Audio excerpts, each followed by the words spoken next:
What's up, everybody? Happy Tuesday. Hope all you're having a great day so far today. Getting into this episode of GH. That whole situation with the executive coach, I really felt like that was a waste of time. I'm just gonna be totally honest with y'all. When I first saw Drew meet with her a while back, and now Carly's meeting with her, I just feel like that's some rich people foolishness. What the hell you need with an executive coach to figure out your next career plan? This is just my opinions. I just feel so different because whenever I feel like having a career change or whatever, I want to change, career paths. I don't hire no damn executive coach. Listen, I get together with my friends. We go out to dinner. We smoke a cigar. We go to a cigar spot and we have conversation. And I bounce ideas off of them. They give me their opinion of what I should do or, my next move. And that's what I do. And I ain't got to pay them to do it. That's just me. It's like in just my opinion, I just feel like it's a waste of time to have an executive coach when you have a circle around you. Like you got friends, you got family, you got a support system. Sit with them and ask their opinion. Why you got to waste time and money and energy asking some damn life executive coach, job coach, whatever. I just feel like that was stupid. And Carly sitting there telling, the lady was asking Carly, "Oh, what is your, your goal, your career goal or whatever?" She was like, "Oh, I plan on getting everything I lost back plus more." That's pretty much the gist of the meeting. Like she just want everything she lost back plus interest, basically. Something new. I'm like, that's what you wasted time meeting with this lady for? You ain't had to meet with her to do that. Is she gonna help you get this stuff back? Like if not, what are you paying her for? I'm just saying, I just felt like that was some foolishness. So anyway, moving on from that. Valentine need to get rid of his daddy. Y'all remember that movie? Throw mama from the train? Well, Valentine need to throw daddy from the train. He need to throw Victor ass from the train. Because Victor just keep on coming out with these little subliminal threats. Like, talking about, oh, I had a nice chat with Charlotte and she's just loving her boarding school. I think she should stay there indefinitely. Valentine knew how to read between the lines. Like, he knew what his daddy was trying to say. And I still need to see a DNA test. Like, did he really bump uglies with Helena back then? I really want to know. We still ain't got the DNA on them. But Valentine need to get rid of him because Victor pretty much is getting impatient. He's like, listen, you haven't done everything I asked you to do. Like, Laura's still breathing. Anna's still running around asking questions. He said, is Anna still asking questions? Valentine was like, I neutralized that. He said, listen, I convinced her that, I went to another facility for other reasons and whatnot. I convinced her. Victor is not convinced. Like, Victor knows Anna. And Anna is not going to stop. He knows she's not going to stop asking questions. Victor was definitely not convinced. Anna was with Felicia and stuff, and they were doing yoga or whatever. They were together, and Anna is still nagging at her. Like, she just can't let go of how she feels. Like, she just feels like Valentine is lying still. Like, he's not telling her the full story about why he changed up when he came home and stuff. And Felicia pretty much told her, she said, listen, trust your instincts.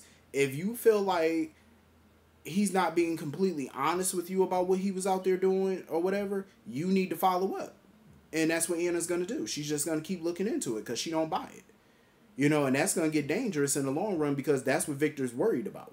And you know how Victor is. Anybody that's asking the wrong questions, he's going to eliminate. And that's what Valentine was trying to prevent. Like, he was trying to hopefully convince Anna to drop this. But you know how Anna is. She ain't dropping shit. Like, if something don't sit right in her spirit, she gonna come at you. And this just was not sitting right in her spirit. And I can't say I blame her. That's just, the detective in her. Like, that's the law enforcement in her. That's just her instincts. And I don't blame her. She was like, no, you lying. I'm gonna get you. So anyway, moving on from that. That whole Dante Sam conversation, I don't know how I feel about that convo. He pretty much wanted to continue on with the conversation they had previously about them moving in together. Sam is still on the fence about it because she was like, well, if we move in together, where are we going to live? And I'm just thinking to myself, like, Sam, where do you think you're going to live? You're going to live at his house. Wouldn't that make more sense? I mean, his house is obviously bigger than that damn penthouse. Like, y'all got 3 kids combined together. Y'all pretty much got 3 kids living, that would be living in the house, plus y'all 2. You're going to need a bigger space. That penthouse is not big enough for 5 people. Y'all would literally be living on top of each other. No, you might as well just go to his house. And Dante told her, he was like, I got more space. Plus, it's closer to the kids' school, so it makes sense for y'all just to move in with me and Rocco. And I agree. But then Sam was uncomfortable about moving into his house because she felt like that was still Lulu's house, and she felt uncomfortable about that. And she also felt, well, before I even get into the rest of that, let me just say this: I find it stupid that she talking about she felt uncomfortable moving into Lulu's house. So he's supposed to move into Jason's old penthouse? How do you think he feel? Because you got to remember, Jason lived in that penthouse for years. So if I walk into that penthouse, my first thought would be it just screams Jason. Not only just Jason, shit, it screamed Drew too, because Drew lived there for a time too.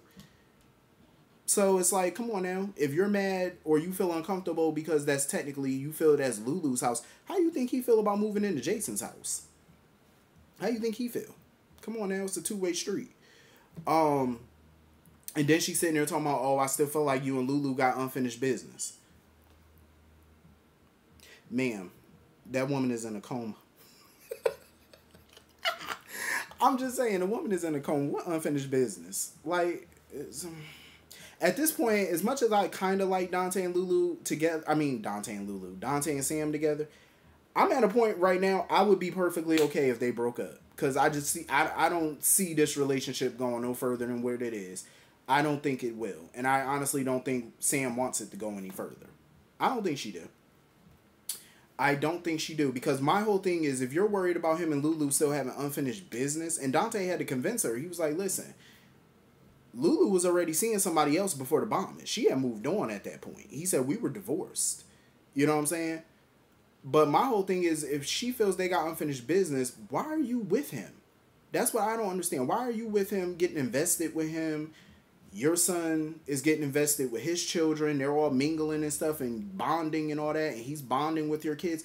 Y'all doing all this bonding and, you know, getting invested. All for you to say, well, I think that your ex is still a factor. That's stupid. You might as well break things off now before y'all get any more invested in each other. Because I feel like when shit hit the fan and y'all break up, it's going to get messy. You know what I mean? So you might as well just nip this little relationship in the bud right now. So Dante pretty much was like, listen, I'm willing to be patient about this whole moving in thing, and you just let me know what you want to do when you're ready.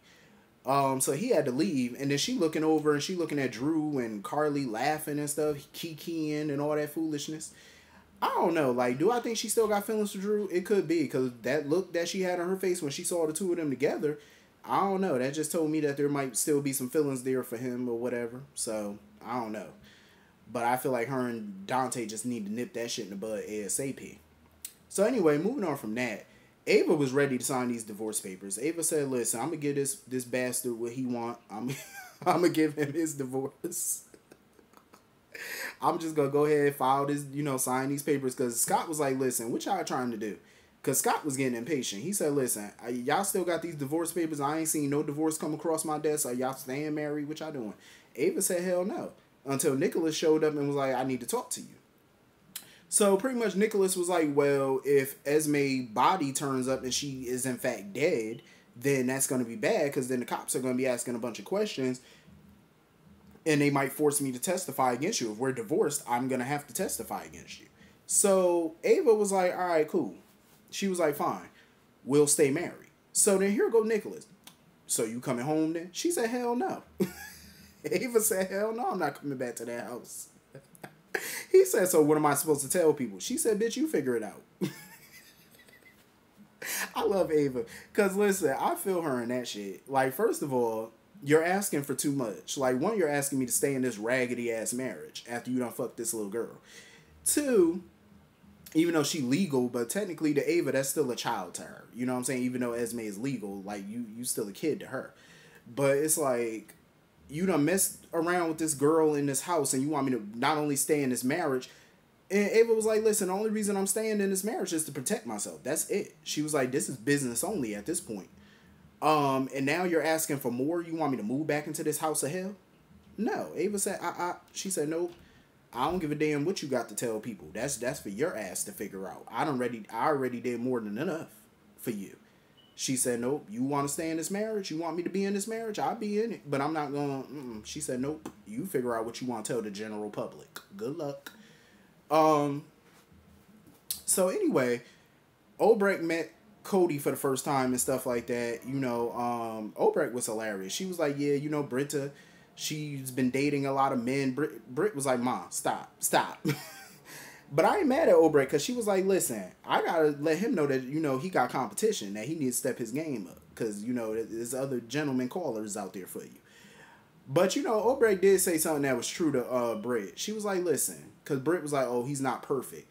Obrecht said, so what? He ain't got to be perfect. You don't need to marry the man, just have some fun. I do agree with that. And I definitely think Britt should, use him up, get you some D, see how it is first. If the first night was whack, then, drop him. But if the D is good, then keep going back for a little bit more until you find somebody more permanent and more suitable. That's what I would do. Fuck all that. Make it just about sex and call it a day. Get that little itch scratched. You ain't got to marry the man. Because he definitely ain't worthy of marriage. So she introduced him to Scott, and he recognized Scott, talking about, oh, you're the lawyer from all these commercials or ads or whatever. And he talking about, oh, I've been waiting to do this. He done punched Scott in his face. I said, what the hell is wrong with him? He must know Scott from back then or something like that. He must have did dealings with Scott at one point. I said, what the hell is wrong with you punching that man all up in his grill? Like, if I was Scott, I'd get up and knock the hell out that boy. You ain't about to sit here and punch me all up in my face, then I'm going to let that shit slide now. You got it twisted, OG. You is not about to be hitting on me. Now lost your little mind. Cody tripping. Cody is definitely tripping. So anyway, moving on from that, Sonny and Nina was sitting down having a conversation and whatnot about the status of their quote-unquote relationship. Because Sonny wants to know, like, where is this relationship going? Like, what are we doing?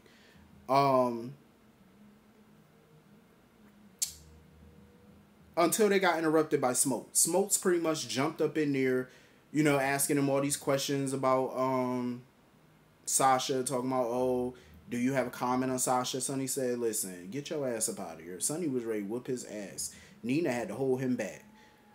Smokes finally got the hint and left. But I'm glad Nina and Sonny had their conversation because it's been a pressing thing for a while now. Like, are they together? Are they not? So Nina decided, was like, listen, if we're going to be official and be a couple, we got to be ourselves around each other. You need to be careful what you wish for, Nina. Because I do agree, like, when you're in a relationship with somebody, you have to authentically be you. You know what I'm saying? Like, you have to be yourself authentically. You should never change up who you are for anybody. So, I totally agree with Nina on that. But if you want the real Sonny, you better be, ready to deal with what comes at you. Because it's going to be a lot. Sonny has, like I said before, a lot of baggage. So, I hope she could deal with that. Because it's going to be a lot of mess. Most definitely. So hopefully she could deal with all his baggage and issues. But anyway, that was pretty much the whole episode. Hit the comment section and let me know what you all thought. And I will see you all later. Have a great day. Peace.